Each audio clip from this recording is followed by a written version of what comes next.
Hosea chapter 12. Pick it up with verse 8. Finish up this chapter, go through 13. At least read through it. In verse 7 of Hosea 12, it's a merchant in whose hands are false balances. He loves to oppress. And we talked about them being a merchant, that there wasn't fair trading. They weren't dealing fairly with the people. How in the scales they might even be using clay discs or clay stones or measurements, just because you could add more of them, and so the people would think that they were getting more value and whatnot, when really they were just kind of ripping the people off.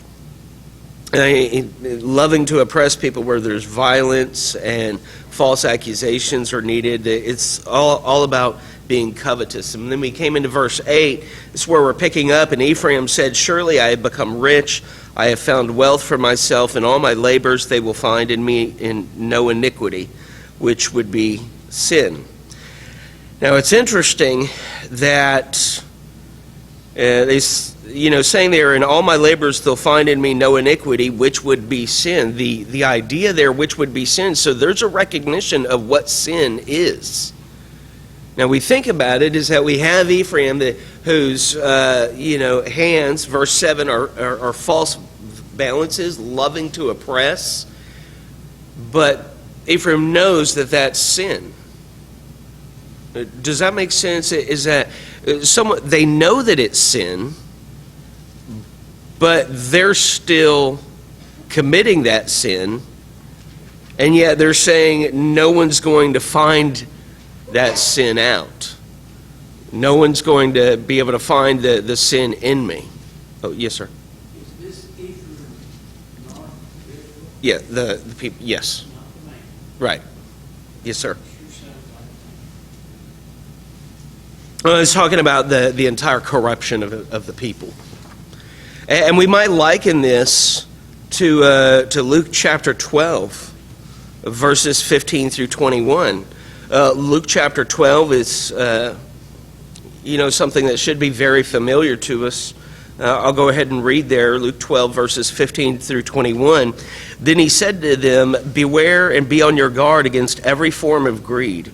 For not even when one has an abundance does his life consist of his possessions.' And he told them a parable, saying, 'The land of the rich man was very productive, and he began reasoning to himself, What shall I do, since I have no place to store my crops?' Then he said, This is what I'll do. I'll tear down my barns and build larger ones, and there I'll store my grain and my goods. And I'll say to my soul, Soul, you have many goods laid up for many years to come. Take your ease, eat, drink, and be merry.' But God said to him, 'You fool, this very night your soul is required of you, and now who will own what you have prepared? So is the man who stores up treasure for himself and is not rich toward God.'" Now when we consider Hosea, the book of Hosea and everything that's been going on, we have people that are corrupt. They were idol worshipers. They relied on Assyria and others, and not on God. And so we get into here to this chapter, and we find their greed and that no one's going to find the iniquity. They are very much like this wealthy landowner who's building up treasures for themselves, and they've departed from God. I mean, that's how Hosea starts off, that his people have departed from him. And he's to marry Gomer, and this marriage covenant that's broken apart. But then he says, there in verse 9 of Hosea 12, "But I have seen the Lord your God since the land of Egypt. I will make you live in tents again, as in the days of the appointed festival." Hosea and other prophets can be very difficult to read, not only because of prophecy, but many times it'll switch between first person and third person. And, the prophet is making a proclamation of God. something that he's saying maybe in his own words, but then God is speaking through the prophet, and so there's this. I've been the Lord your God since the land of Egypt. I will make you live in tents again, as in the days of the appointed festival. So now, obviously, we're switching back to God talking through the prophet, and he's reminding these people in order to bring home to it kind of the folly, the injustice of their speeches, how God has been their benefactor since they left Egypt. Just as a father to them, as he had done in the wilderness, not just the 40 years wandering through the desert. Did the people enjoy the protection of God? But even now, in the time of Hosea, they're still experiencing His mercy. And that expression, dwelling in tents, or you live in tents, depending on your translation, it's not merely the idea of temporary wanderings, but also to the abundant blessings of God. Back in 2 Kings,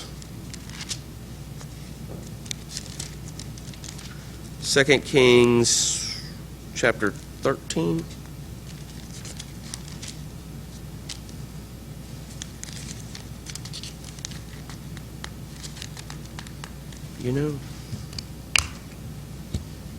There we go. Made a little sticky.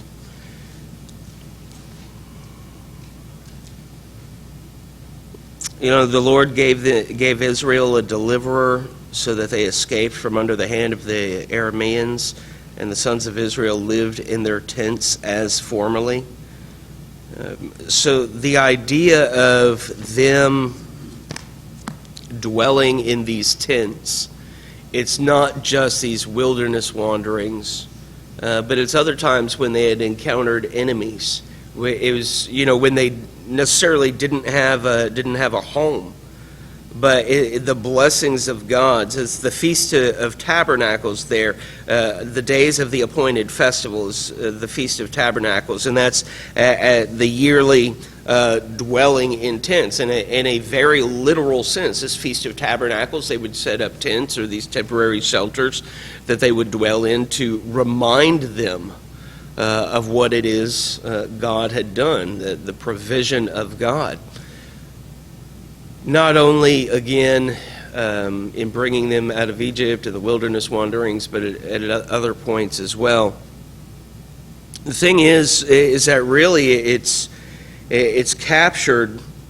Some people take the dwelling of tents to be a threat, but it doesn't really suit the beginning there. I've been, near the beginning.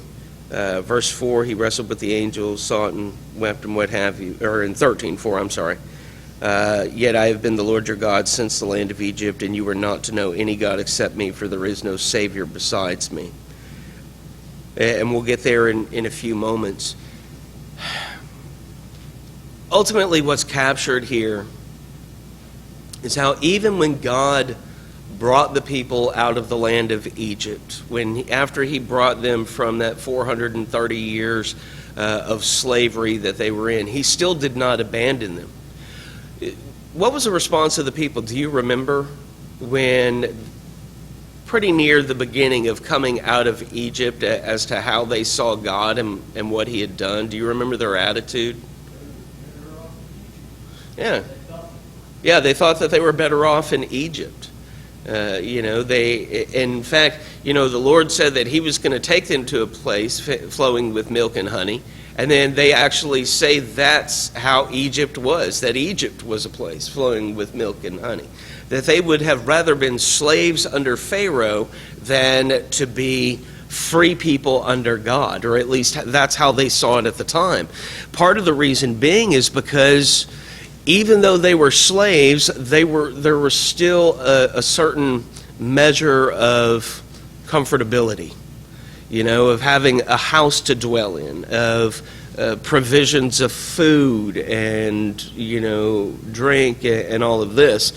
Whereas now they are more having to rely on God, and the first thing they do is they miss the life that they had before. So we come into this, and there's a reminder here that God is saying, look, I have always been your God. I've always been your God since the land of Egypt, and I will make you live in tents again, as you used to in the past. Because at least in the past, you learned how much I loved you, how much I cared for you, how much you did not need Egypt and those others, because everything that I gave you was enough. You're going to enter into that state again to where you're going to have to rely on me. Does that make sense? Any thoughts or comments? Yeah, it is.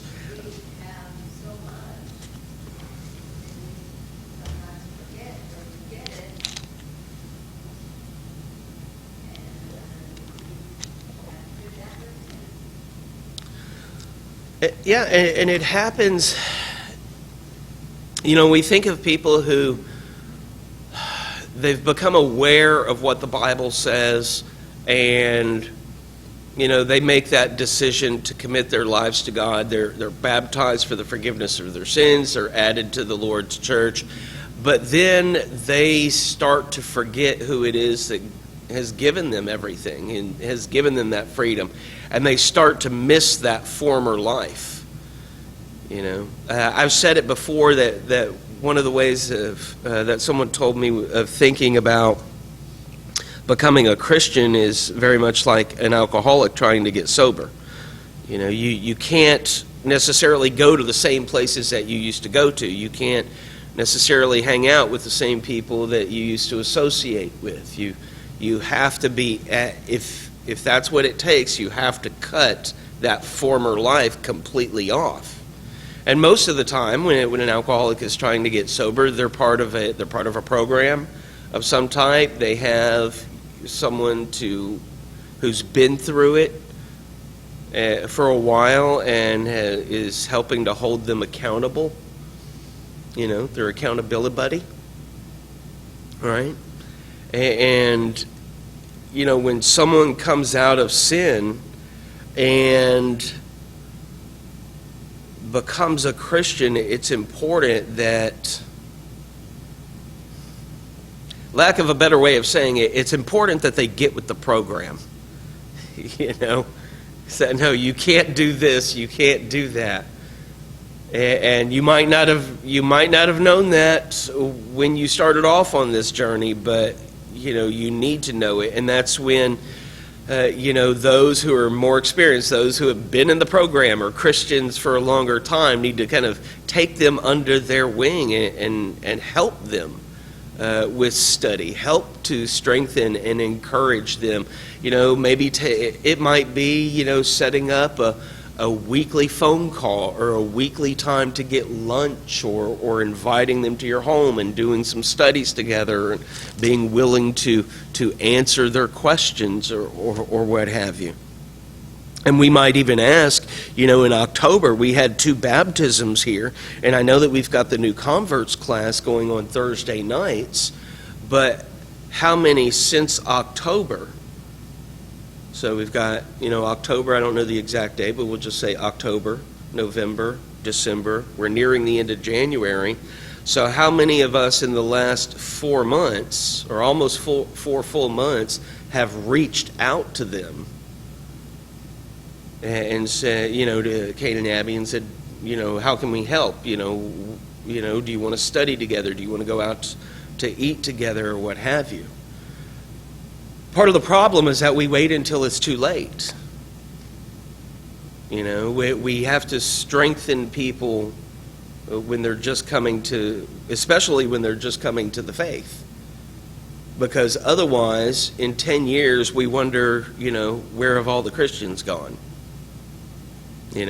Some have moved on, some have passed away, and then others have just been passed over, right?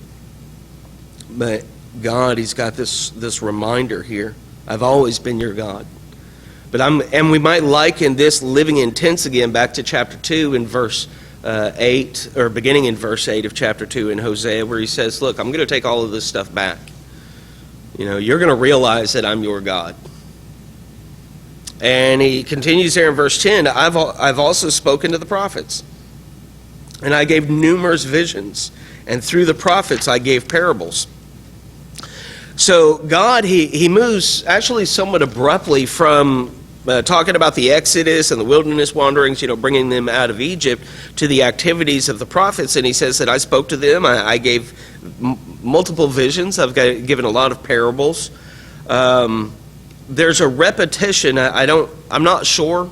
If you have an NIV, you could look, but there's a repetition there of the word prophets in that particular verse, in verse 10. Spoken to the prophets, through the prophets, and what have you. The point being is that he has been warning the people over and over again. Sometimes it might have been a little bit confusing for them, right? But or it might have been that it could be that at times it was too confusing, times they were too stubborn or too proud. The word, though, translated that speak in parables is sometimes, I think, in the new the NRSV, the New Revised Standard Version, I think that says, I will bring destruction, but the context really doesn't kind of bear that out. But he's been warning them the entire time, and they're still not paying attention. Does God warn us? I mean, we have even more than they do. Yeah. We have even more than they do during this time. We have the complete revelation of God. And yet, people still don't pay attention to the warnings. And are very much like them in saying, no one's going to find any wicked in me. I know that if I do this, it's a sin. I'm still doing this, but no one's going to find out. Is it Deuteronomy 29:29? I think it's Deuteronomy 29:29.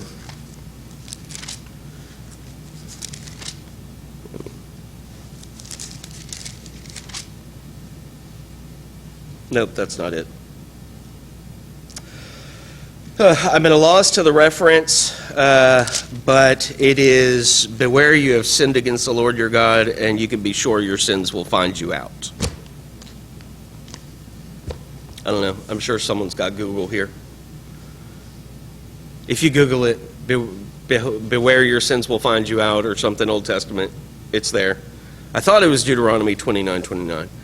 Deuteronomy 29:29 is the secret things belong to the Lord.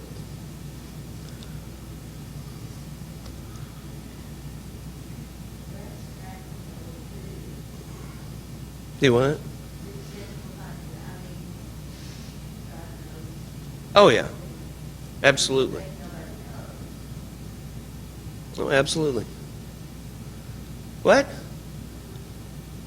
Okay, the book of Numbers 32:23.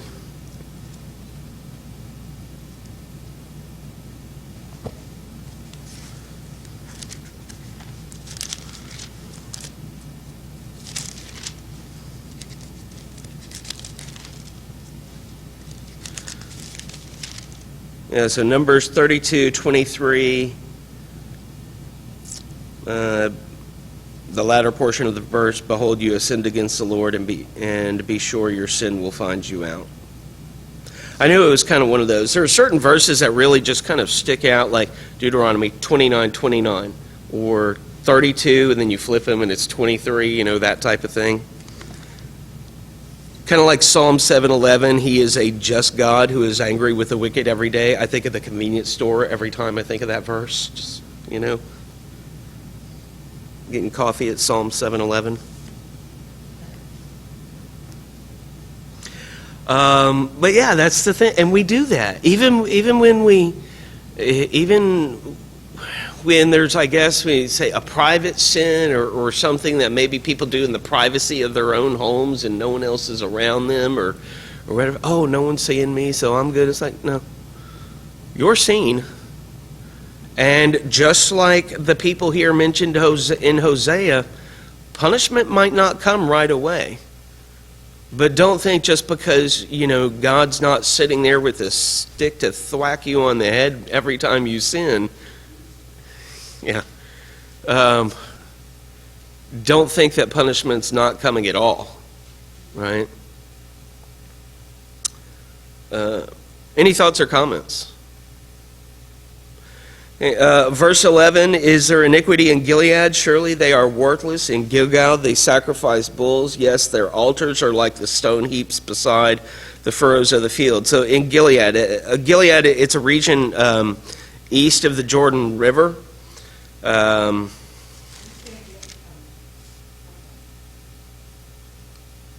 You good? Yeah. Okay. Nope. Yeah.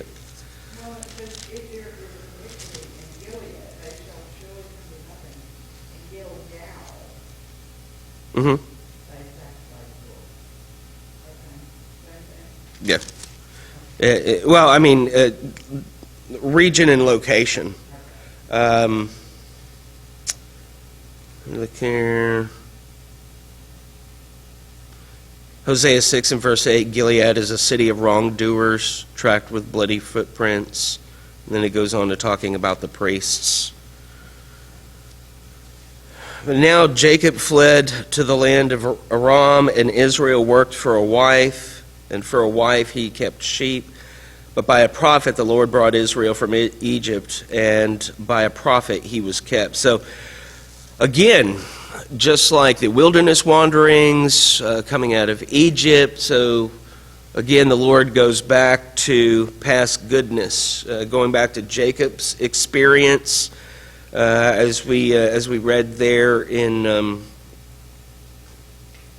verses 3 and 4, Hosea the prophet, he's reminding the people very, very clearly of their humble beginnings, of where they've started and how God has prospered them. You think about this, Deuteronomy 26, if I get this one right, we'll see in a second here.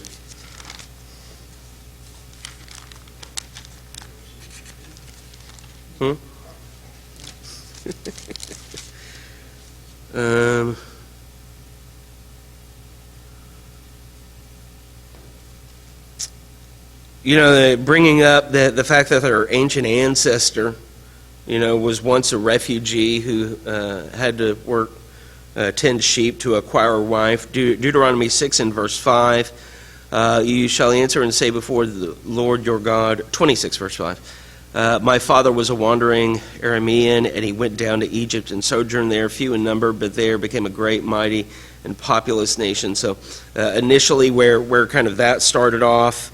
Later, Jacob's descendants, they served Egyptians till God delivered them from Egypt and then protected them through the prophet Moses. So, just like those wilderness wanderings, he's going back to other things and just kind of bringing up the past of what he's done for them and how they've reacted. Verse 14, Ephraim has provoked to bitter anger, so his Lord will leave his blood guilt on him and bring it back his reproach to him. Israel had provoked God to anger with her sin.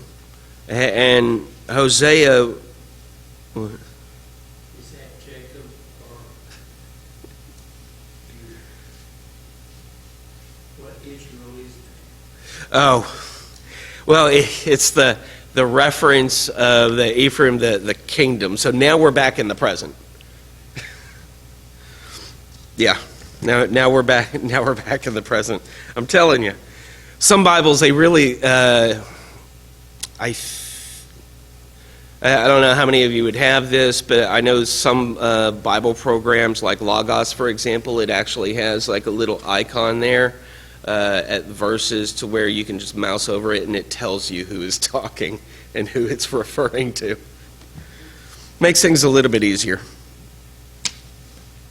And there is a free version of it too. The most expensive version I think is around $18,000 for the computer program, but there is a free version that still comes with those features as well.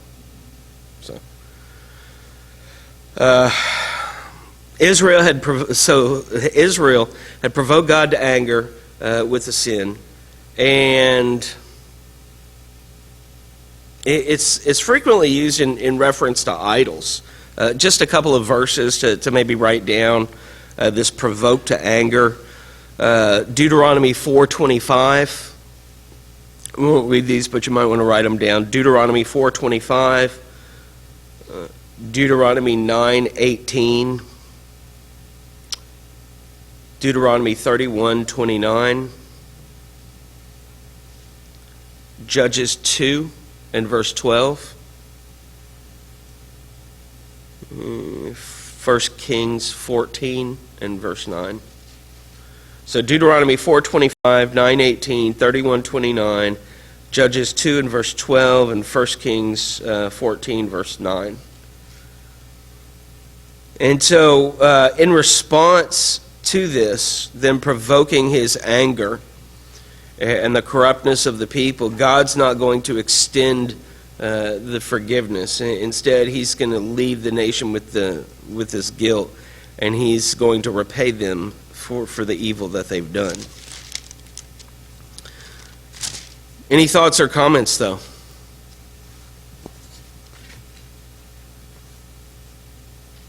Sure. Okay. Sure. If I were in my home, Uh-huh. reading from the 12th chapter of Hosea, Uh-huh. I would be lost as a goose in the gate. And when you get, If it's amazing. If you didn't catch what he said he'd be as lost as a goose in a gale. Well, it just, Pretty lost. And it is, and it can be. And that's one of the things, too, when people start, if you ever have someone who asks you, where should I start reading, or what's the best book of the Bible to start reading, or what have you, John. Yeah, don't say Hosea, But John, because, again, John is that metropolitan gospel. It's not directed toward like Greek and Roman and Jew. It's really for everybody, and the love of God is displayed clearly, and of Christ is displayed clearly throughout that text.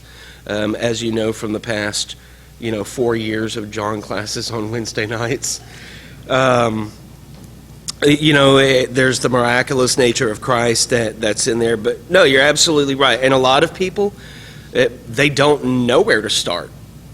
And, if they just sit there and they read just the Old Testament, if they just read through it, then, yeah, you can see the love of God in there and what he's done for his people.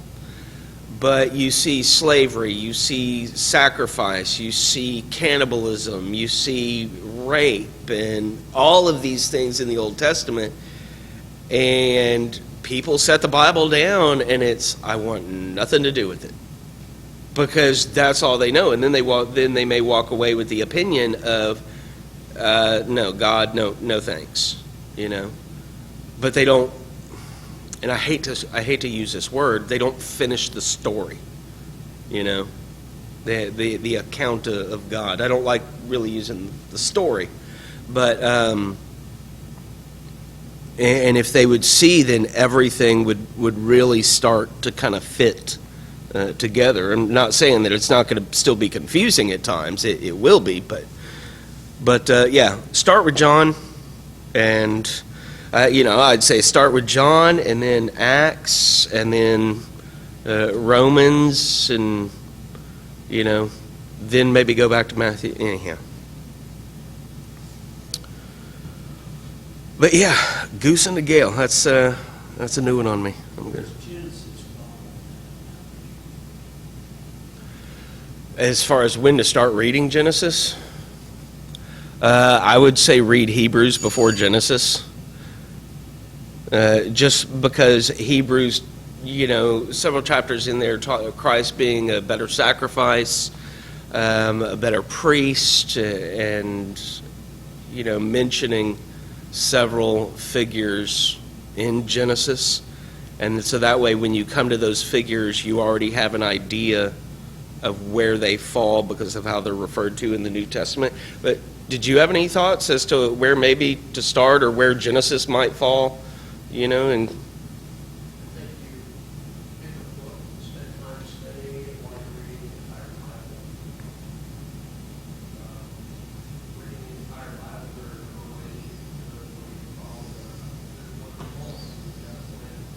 yeah.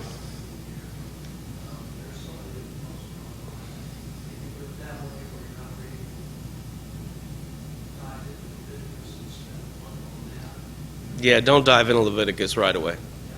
Don't do that. Unless you're cleansing lepers. Yeah.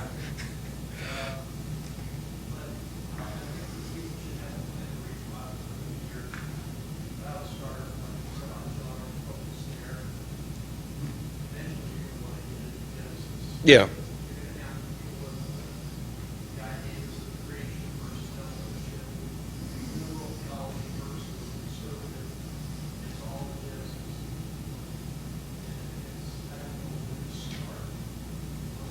Yeah.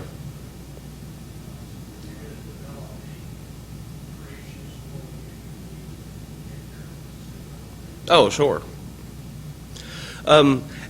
Another suggestion for Bible reading, if you are someone who reads through the Bible in a year, change it up year after year. And what I mean by that is, instead of reading, if let's say you read exclusively or study exclusively out of the NIV and you read through that in that year, then the next year read through a different translation. New King James will be fine, it's okay. Or if you don't want to do that and you want to stick with your translation, then see if there's a chronological Bible in that translation. And so then you're reading through, and then the next year read through it chronologically. And YouVersion, a Bible app, it's got several different plans as well, where you can do 30 days through the life of Christ and what have you. I think at the beginning of the year, it was a few days after the beginning, I guess, I think, or before, that I posted reading through the entire Bible in 30 days. If you want to take that challenge, it just takes a few hours a day.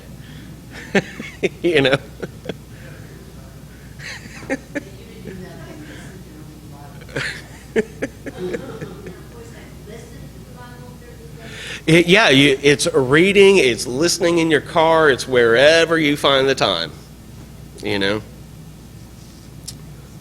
But, yes. Sure.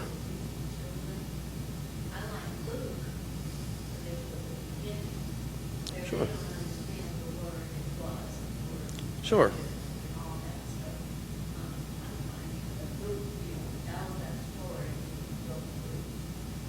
Yeah, and you really kind of have to determine. I'm making a general suggestion, but if a person asks you, where do you think I should start reading the Bible? The chances are you've already had more than one conversation with them, and you know what kind of level of understanding there are, and maybe you've talked to them and had questions, and maybe something specific that they're looking for, and the book that can be addressed and what have you. Any other closing thoughts or comments? Great. So next week we will read through chapter 13 and we will get through chapter 13. See, you don't believe me, but this last Wednesday night, hey, we didn't, but that's because y'all talking. No, but we got through 8 verses, at least, of our chapter in John, so I appreciate the comments and thoughts, though. Thank you.